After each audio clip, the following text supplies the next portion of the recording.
So you're presenting on the failure, and you've been part of that team that led to that failure. Yes, okay, and we've all been there, right? So you're presenting to stakeholders negative information. They don't want to hear it about how this failed. First thing is, depends on who they are and their role in it, but let's assume, high level, they want the bottom line and they want it first. So I would go right to it. I would not sugarcoat it. And again, you've got to know that audience a little, understand how they like to receive information. But my focus would be, what we're going to do today is I'm going to go through the project, and I want to talk about it with you. And as you know, it was not a success. And if your company is a straight-talking kind of company, I'd actually use the word failure. Because we want to be straight. I'm going to be frank with you. This failed. The good news is we understand why. Here's the 3 reasons, and here's what we've learned from it.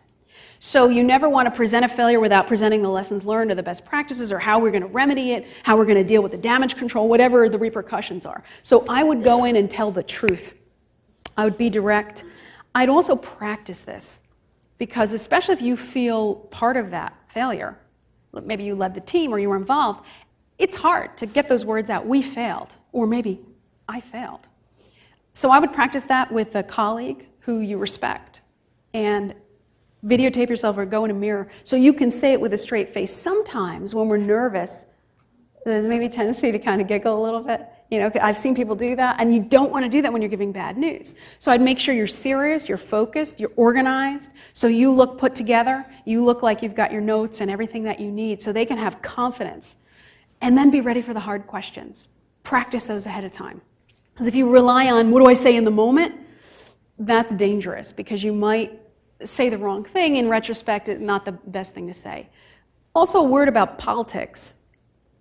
If you've got the head of your division and then the president, or somebody who's directly responsible, somebody who's not responsible, you've got to understand what the political landmines are that you've got to avoid. So you might want to talk to that person offline and say, hey, I'm going to present this. It's going to look like our department's to blame. How do you want me to handle that?